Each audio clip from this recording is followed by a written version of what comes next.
मेरे अल्लाह ने उस वक्त एक जूनियर डॉक्टर, लेडी डॉक्टर थी, जिन्होंने मेरे सामने एक पेशेंट को, जिसके पेरेंट्स को हम कन्विंस कर रहे थे उसके फादर को कि तुम ब्लड तो ला के दो ना, ये ब्लड वॉमिट कर रहा है। 35 ईयर्स ओल्ड मेल था और मैं भी 35 ही था उस वक्त। और उसके बाप ने जिस तरह कहा कि मरता है तो मर जाए, मेरे पास पैसे नहीं है। उसे काला यरकान था, लास्ट स्टेज थी और ब्लड वॉमिट्स हो रही थी, तो वो ब्लड नहीं और ला के दे। हम उन्हें कहते थे कि यार इत्तेफाक हॉस्पिटल लोग उस वक्त भी आ जाते थे कि शायद मियाँ साहब मुफ्त इलाज कराएंगे, मियाँ साहब बेचारे खुद भाग गए हुए थे। तो वो हॉस्पिटल को डेली वेजेस देने मसला बना हुआ था, तो वो फ्री इलाज भी नहीं होता था। जिन लोगों को पहले कोई आदत थी, ये मियाँ शरीफ साहब फ्री इलाज कुछ लोगों का करते थे, वो अब जाने का नाम भी नहीं लेते थे। और पेशेंट जो है उसके ऊपर ब्लड भी लाने पे वो तैयार नहीं कि ब्लड भी आप खुद ही अरेंज करें, तो वो तो हॉस्पिटल नहीं कर सकता था। तो मैं बीइंग रजिस्ट्रार अपने जूनियर डॉक्टर के कहने पे उसे कन्विंस कर रहा था। जब उस बंदे ने इस तरह कहा तो वो लेडी डॉक्टर खड़ी थी, डॉक्टर मेमूना सुल्तान, उन्होंने एकदम आगे होके वो पानी उसी के साइड पे जिस आगे पानी पड़ा है, मुझे याद है नेस्ले की बॉटल पड़ी थी, तो उसको उसके ग्लास में डाल के कहते कि भाई आप परेशान हो। पेशेंट जो था वो भी अपने बाप को देख रहा है, बाप कह रहा है मरता तो परेशान हो रहा है आईसीयू के अंदर ना।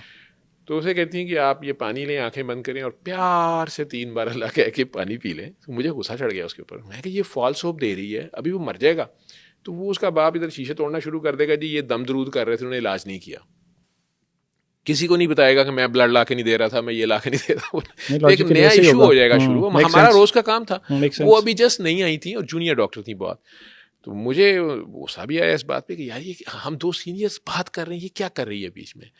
लेकिन वो बंदा कहता रहा पानी को देख के कि भज्जी पानी जमजम हो गया। तो मेरी हंसी निकल गई। मैं क्या लिवर का पेशेंट आखिर में थोड़ा हेल्यूसिनेट कर जाता है। तो मैं क्या ये बेचारा जा रहा है, ये उसको पता नहीं कौन सा जमजम पिला रही है। तो मैंने उसे डांट के कहा कि आप ज़रा ऑफिस में, मैंने आपसे बात करनी है।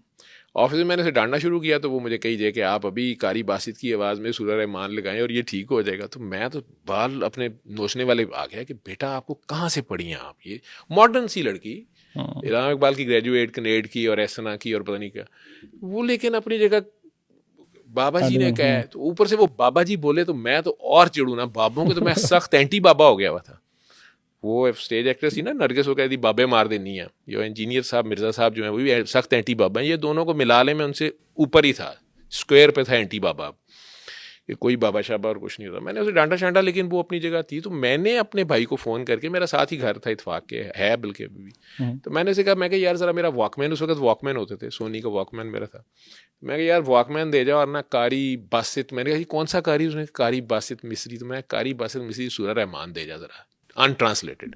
उसका बड़ा जोर था कि तर्जमे के बगैर वो सुबह दोपहर शाम 7 दिन इसके पास लगा दे, और वो होनी भी कारी बासित की ही चाहिए, और कारी बासित की आवाज़ में हो और बगैर तर्जमे। मैंने उसमें उसको काफ़ी डांटने की कोशिश की। मुझे ये नहीं पता था कारी बासित मर गया हुआ है। मैंने उसे कहा कि वो तुम्हारे अंकल हैं, तो उनकी कैसेट प्रमोट, उसको कैसेट्स होती थी।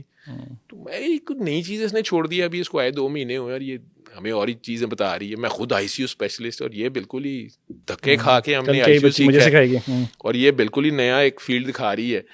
वो उसको सिर्फ उस बच्ची को कन्विंस करने के लिए कि अच्छा मैं लगाता हूँ, ये मरने वाला है, तो इसके बाद इसे पूछूंगा हाँ बच्ची अब क्या हुआ है, अब बताओ। ठीक है। तो वो भाई साहब भी आगे से मेरा, अब तो माशाल्लाह वो बहुत बड़े बैंक का मैनेजर है, बहुत बड़ा। तो वो उस वक्त हंस के मुझे आगे से कहता है कि भाई साहब वो सूरह यासीन होती है जो अगर जान ना निकल रही हो, अगर मैं जान की मान वो छोटा सा मजाक कर रहा, मैंने डांट के यार जो मैंने कहा वो कर।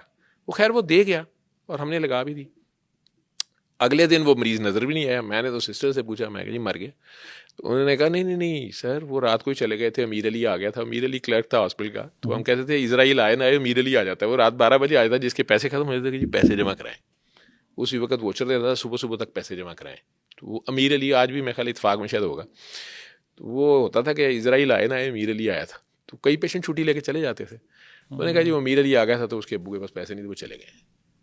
मैंने कहा यार, अपने आप को मैंने कोसा गया, एम ही जज्बाती हो गए। कल वॉकमैन दे दिया, तो सोनी का वॉकमैन था, नया ही भाई वॉकमैन भी चला गया जाके। लेकिन वो हफ्ते के बाद जब दोनों बाप बेटा 10वें दिन आए और बड़े एक्साइटेड था उसका बाप कि मेरा बेटा बच गया, और बेटा हमारे सामने सीधा खड़ा था। अच्छा। और उसने कहा मुझे भूख लगना शुरू हो गई है और सारा कुछ। तो हम स्केप्टिकल थे।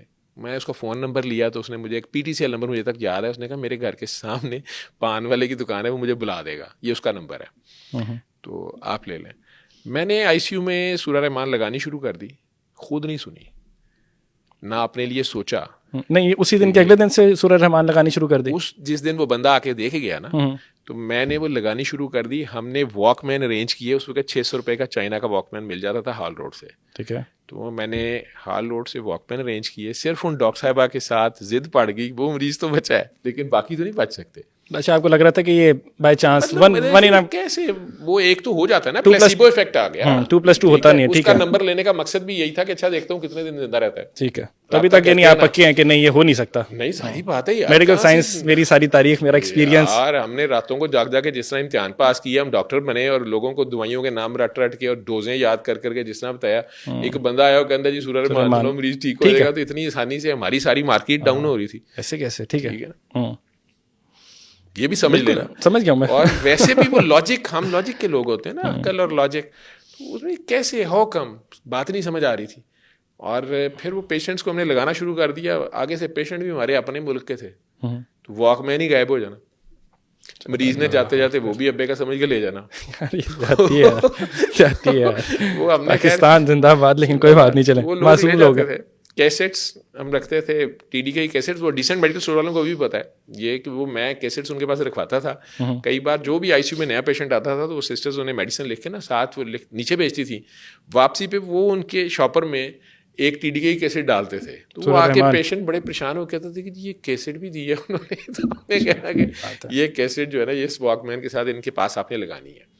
उसमें फिर इस्लाम भी मैंने सीखना शुरू किया। कई लोग गुस्सा खा गए, उन्होंने कहा कि आप देवबंदी हैं, बरेलवी हैं, वाबी हैं, सुन्नी हैं, शिया हैं। मैं तो परेशान हो गया कि मैं तो डॉक्टर ही हूँ, तो नाम सुने भी नहीं थे यार। ये नाम मैं तो लिबरल था मेडिकल साइंसेस का। नहीं सुना था।